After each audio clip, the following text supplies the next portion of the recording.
Gıdaları ikiye ayırmıştık. Bedene su veren gıdalar, bedenden su çeken gıdalar. Şimdi gıdaların su verenleriyle su çekenlerini ayırt etmeyi başarırsak hangisinin sahurda yenilebileceğini artık siz de tahmin edersiniz.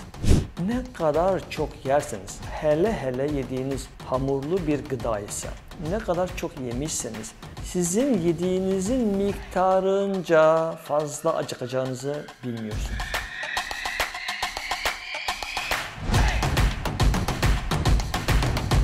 Gerçekten bir sahurda yapılacak en büyük hata hayvansal protein tüketimi oldu. Burada istisnai bir yoğurt ve yumurtadır arkadaşlar. Bir sahur vaktinde kendinize boşuna eziyet etmeyin. Çok su, çok susamak ve çok yorgunluk demektir. Lütfen buranın altını çiziyorum. Çok su içerek sadece susuzluğunuzu derinleştirir, mineral yoksunluğunuza sebebiyet verir, böbreğinizi de yorarsınız.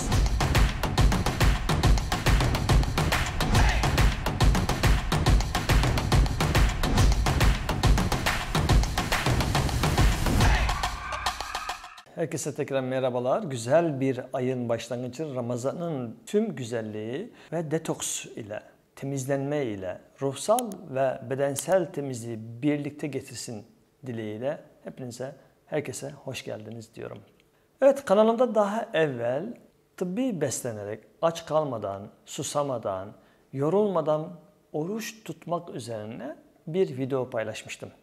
Şimdi bu sene bu geleneğin bir devamı niteliğinde yeniden ama gündeme uygun haliyle insanı gençleştiren açlık başlığında insanı gençleştiren oruç başlığını açacağım. Evet, insanların oruç sürecini gençleşerek bitirebilmesinin koşullarını paylaşacağım. Bu sizlerle paylaşacağım bilginin tam da zıddı mümkün. Yani şu Ramazan güzelliğini insanların bedenlerine zarar vererek de bitirebilme olasılığını tahmin edemezsiniz. Evet, açlığın yönetilmesi diye bir kavram vardır. Açlık nasıl yönetilir ve oruç nasıl tutulur? Acıkmadan, susamadan, yorulmadan ve gençleşerek oruç nasıl tutuluru merak ediyorsanız birazdan sizlerle bu detayları paylaşmış olacağım. Gıdaları ikiye ayırmıştık. Bedene su veren gıdalar, bedenden su çeken gıdalar. Şimdi gıdaların su verenleriyle su çekenlerini ayırt etmeyi başarırsak hangisinin sahurda yenilebileceğini artık siz de tahmin edersiniz. Bir sahur vaktinde bedenden su çekenleri tüketiyor olsanız yaşayacağınız şey gün boyunca bu suyun çekilmesine bağlı susuzluk derinliğini yaşarsınız. O zaman hemen hızlıca su çeken gıdaların başında neyin olduğunu belirtmek yeterli olacaktır. Bedenimizden su çekenlerin başında peynirin, etlerin yani hayvansal protein kaynaklarının son derece fazla miktarda su çektiğini daha evvelki videolarımı izleyenler çok iyi biliyor. Bilmeyenler de lütfen bir deneyimlesinler istemiştim. Deneyimlediklerinde 100 gram proteinin yani 100 gram etin, 100 gram peynirin oluşturduğu ürik asidinin böbrek sisteminden atılabilmesi için ihtiyaç olan 500 cc sıvı. Bu sıvının yanında midede bunun sindirilmesi sürecinde, bağırsakta bunların sindirimin devamı ve emilim sürecinde de yeniden suya ihtiyaç olduğu hesaplandığında gerçekten bir sahurda yapılacak en büyük hata hayvansal protein tüketimi oldu. Burada istisnai bir yoğurt ve yumurtadır arkadaşlar. Yumurta çünkü proteinden ziyade yağ ile zenginleştirilmiş protein zengini bir gıdadır. Evet, proteinden zengindir ama yağın ağırlığı onu hafifletmiştir. Dolayısıyla yoğurdu ve yumurtayı sahur için gayet güvenli kabul edilirken peynirin, eti, kavurmayı, pastırmayı, sucuğu, tavuğu, balığı sahur için asla düşünmeyiniz. Peki bir sahurun diğer dikkat edilmesi gereken konu acıkma ile ilgili telaşı gidermek için çok yeme güdüsü. Yani çok yersem acıkmam kavramı. Şimdi burada da büyük bir hata var. Çünkü pankreasın insülin salınımı ile ilgili bilinmesi gereken çok ince bir detay. O da ne kadar çok yerseniz, hele yediğiniz hamurlu bir gıda ise, ne kadar çok yemişseniz, sizin yediğinizin miktarınca fazla acıkacağınızı bilmiyorsunuz. Evet, ne kadar çok yiyorsanız o kadar çok acıkacaksınız demektir. Bu ne demek? Karbonhidrat bakımından bizler eğer sahurda ekmeği bol yemişsek, bu yüksek miktarda insülin yanıtı oluşturarak sizin saat 12'ye doğru inanılmaz bir açlık dalgasıyla karşılaşmanıza sebebiyet verecektir. Yani çok yemek burada bir çözüm olmuyor. 2. Bu kadar kaloriye asla ihtiyacınız da yok. Yani insanın bir yaşamı için o bizim yoğun tükettiğimiz kalori, inanın ki insanın başına sadece bir zahmet, sadece bir yük, sadece bir angarya işine dönüşmektedir.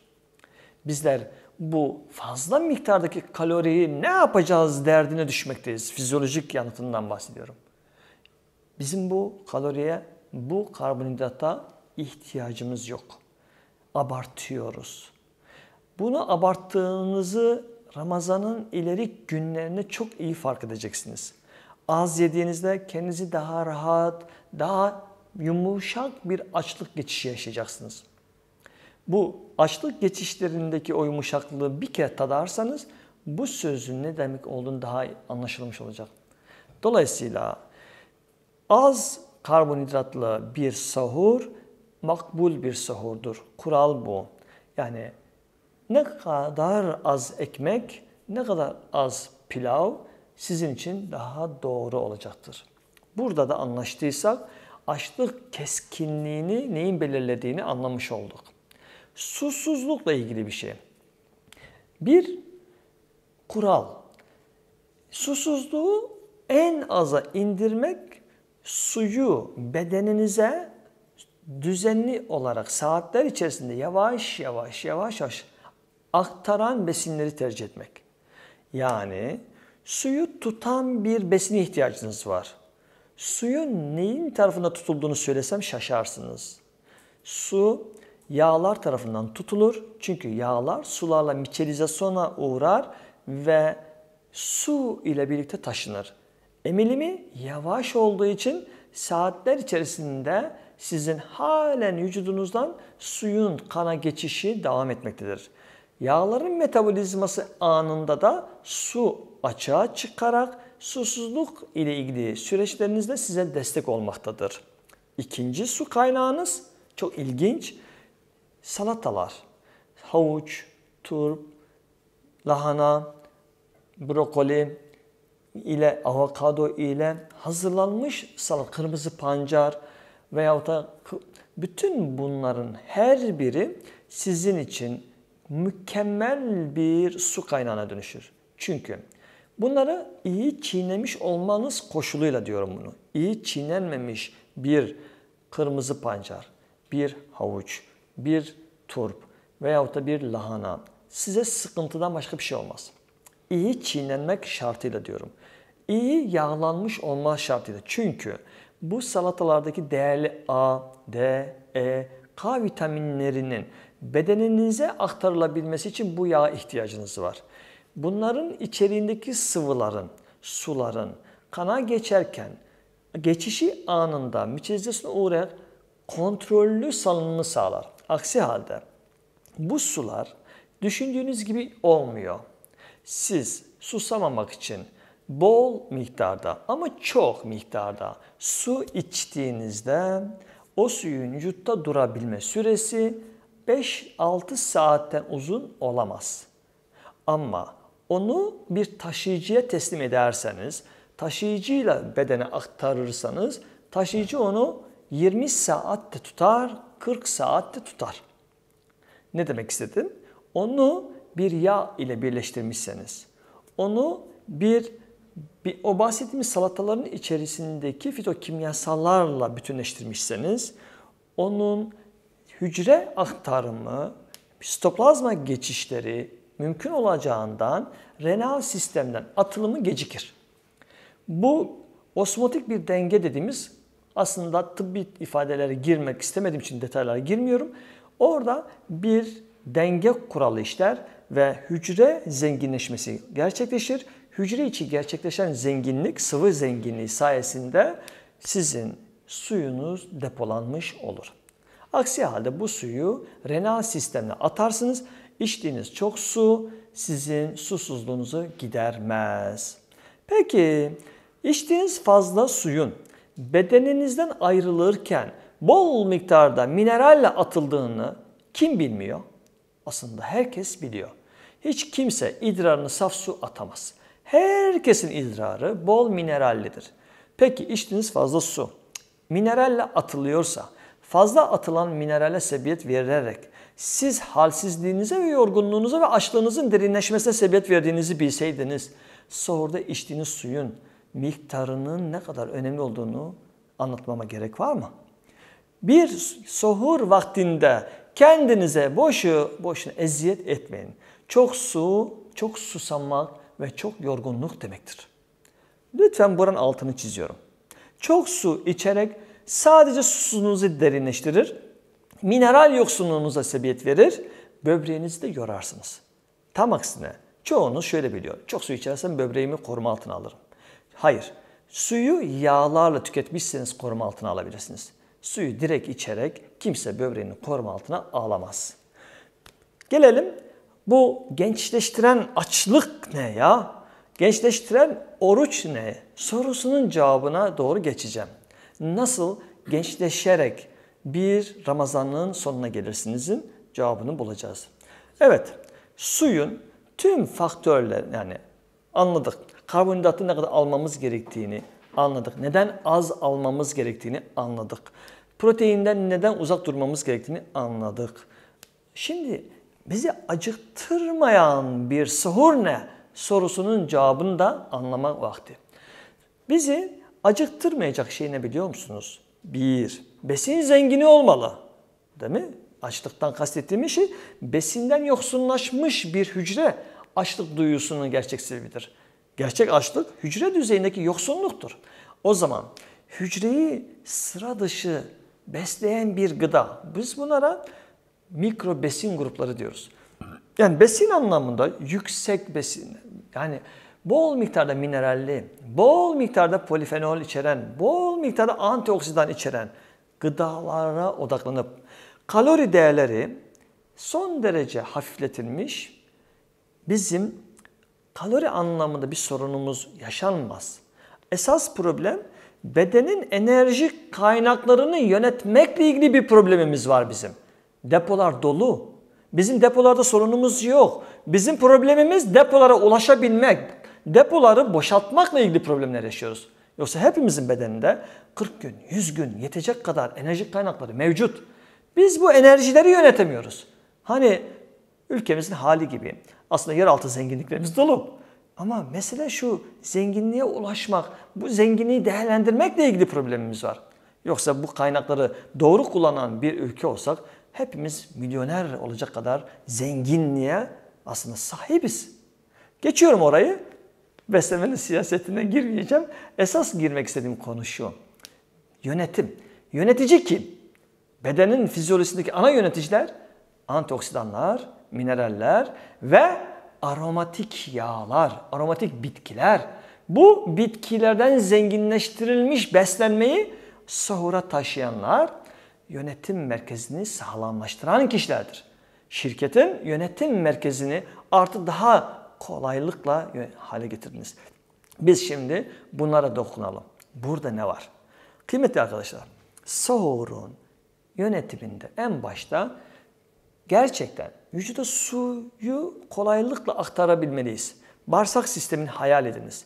Bir salatanın bağırsaktan geçişinin 24 saate yakın sürdüğünü düşününüz ve siz 24 saat sonra bile salatanın içeriğindeki o değerli polifenolleri, değerli suları halen kana geçiyor ise ne yaptığınızı fark edin. Halen ihtiyaç olan besinlere ulaşabilecek bir rezerv oluşturdunuz. Bu rezerve sahipsiniz. Dolayısıyla siz sahurun iftara yakın saat diliminde bile halen kanınıza geçen bir kaynağınız var.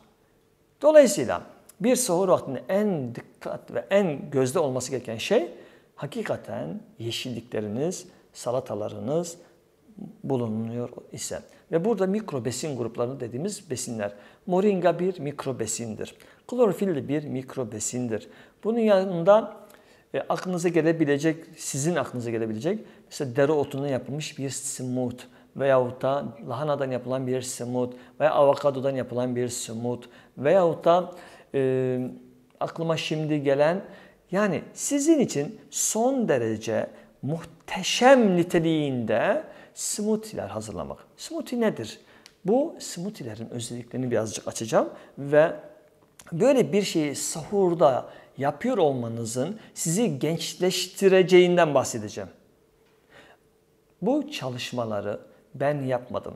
Bu çalışmalar yıllardır Tıbbi Beslenme Akademisi'nde, Amerika'da, Avrupa'da, İngiltere'de yapılan akademik çalışmalarla gösterilmiştir ki canlı besinler bir fizyolojiye düzenli olarak akıtılırsa ve sadece tek bir öğününüzü canlı besinlerle zenginleştirmeyi başarmışsanız bu sizin 10 yılda 3 yaş gençleşmesini sağlayacak kadar kıymetli bir sonuç doğuracak.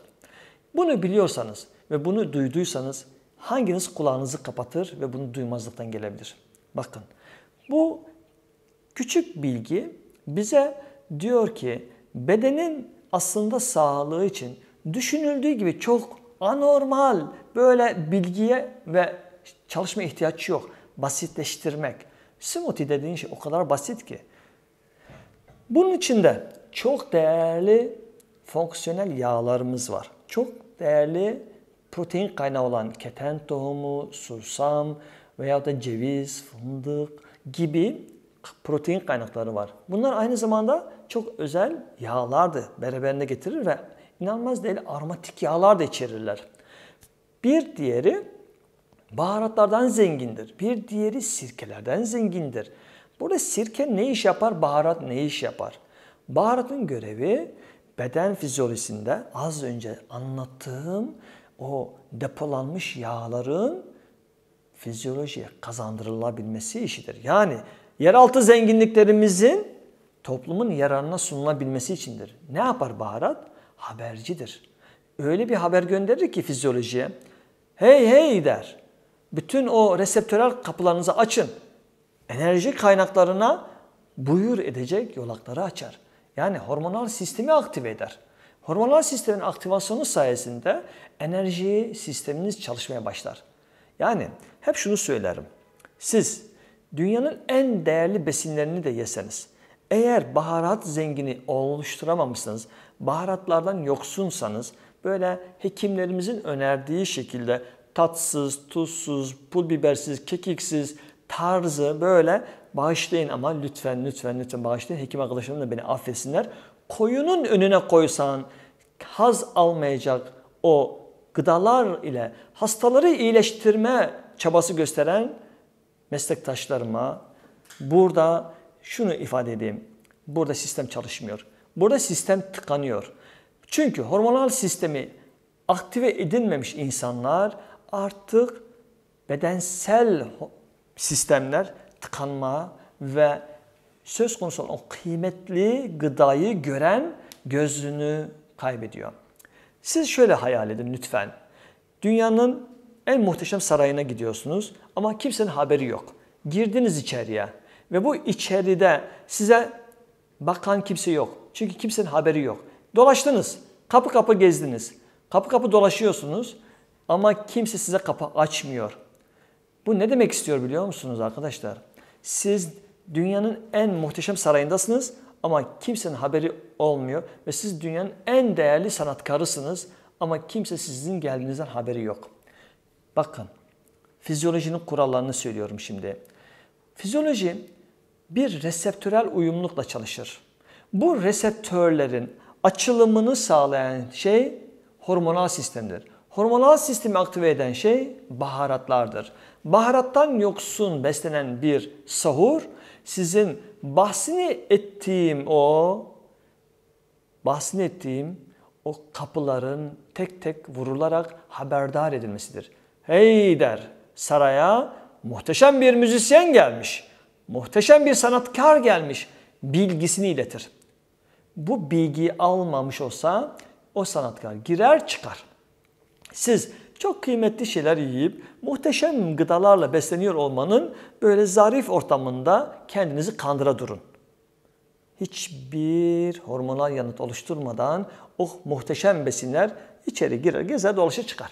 Yani sizin yediğiniz değerli besinler vücudun ana gitmesi gereken noktalarına hiç girmeden, orada gerekli uyarı sistemlerini aktifleştirmeden dışarı çıkar arkadaşlar. Sistemin nasıl çalıştığını anlamaya durun siz. Anlamaya çalışın. Çünkü fizyoloji inanılmaz bir bilinçaltı yüklemeleriyle dolu. İnanılmaz bir sistemle donanımına sahip. Yani böyle ben çok iyi şeyler yiyorum ama niye böyle bir türlü sağlığıma kavuşamıyorum diyen insanların sesini duymaktan artık sebebin ne olduğunu ancak biz de yeni anlamaya durduk. Yeni anlamaya başladık. Fizyolojinin kurallarını daha yeni keşfediyoruz arkadaşlar.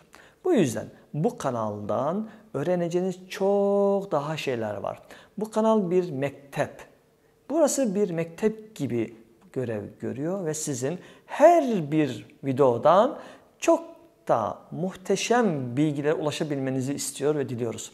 Umarım ki bu videoda sizler için faydalı ve yararlı olur ve sizin dostlarınızın, arkadaşlarınızın, çevrenizin, misafir olduğunuz arkadaşlarınızın sahurlarında bulunurken bu güzel bilgilerle karşılanmanız için önden bu videoyu paylaşın.